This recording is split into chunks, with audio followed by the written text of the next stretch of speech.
उत्तर प्रदेश की जिन 10 विधानसभा सीटों में उपचुनाव को लेकर सभी सियासी दलों ने अपनी तैयारियां तेज कर दी हैं, उसमें प्रयागराज की फूलपुर विधानसभा सीट भी शामिल है।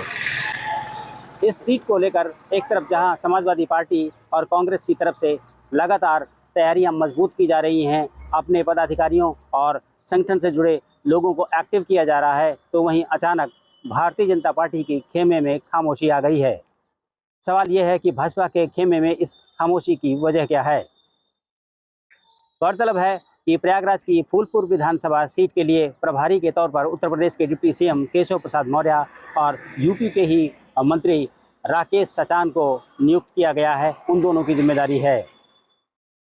समाजवादी पार्टी के सूत्रों से मिली जानकारी के मुताबिक पार्टी यहां से अपने पुराने नेता और विधायक रह चुके मुस्तफा सिद्दीकी को चुनाव लड़ाना चाहती है, लेकिन पार्टी के सूत्र यह भी बताते हैं कि मुस्तफा सिद्दीकी को चुनाव में लड़ाने की स्थिति में भारतीय जनता पार्टी को फायदा हो सकता है, क्योंकि इससे कहीं ना कहीं धार्मिक ध्रुवीकरण होगा। शायद यही वजह है कि स्थानीय नेताओं का कहना है कि यहाँ पर किसी गैर मुस्लिम प्रत्याशी को उतारा जाए, लेकिन सूत्र यह भी बताते हैं कि लखनऊ की तरफ से इशारा हो चुका है कि यहाँ पर कोई मुस्लिम प्रत्याशी ही चुनाव लड़ेगा। इन सब के बीच कांग्रेस भी यहाँ पर मजबूती से चुनाव लड़ने के लिए अपनी तैयारी कर रही है। कांग्रेस ने बाकायदा 3 बार अपने बड़े नेताओं के साथ, पदाधिकारियों और पार्टी कार्यकर्ताओं के साथ बैठक की है और उसमें रायशुमारी के बाद कुछ नाम भी तय कर दिए हैं, जिनकी तरफ उनका इशारा है कि उन्हें फूलपुर से उतारा जाए।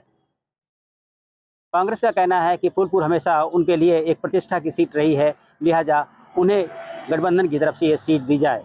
ये बात अलग है कि आज तक कांग्रेस सिर्फ एक बार यहाँ से विधानसभा का चुनाव जीती है। इसके अलावा समाजवादी पार्टी की तरफ से यहाँ 3 बार चुनाव जीता गया है। भारतीय जनता पार्टी पिछली बार यहाँ से चुनाव जीती थी, जिसके चलते भारतीय जनता पार्टी को यहाँ फ़ायदा हो सकता है।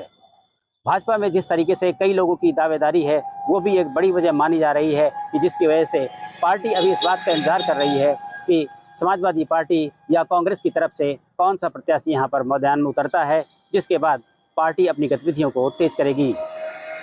जाहिर है, जैसे जैसे विपक्ष की पार्टियाँ या प्रतिपक्ष की पार्टियों की आगे गतिविधियाँ बढ़ेंगी, उसी के आधार पर भाजपा भी शायद अपना चुनावी अभियान तेज कर सकती है। Dinesh Singh, TV9 news, Phulpur, Prayagraj.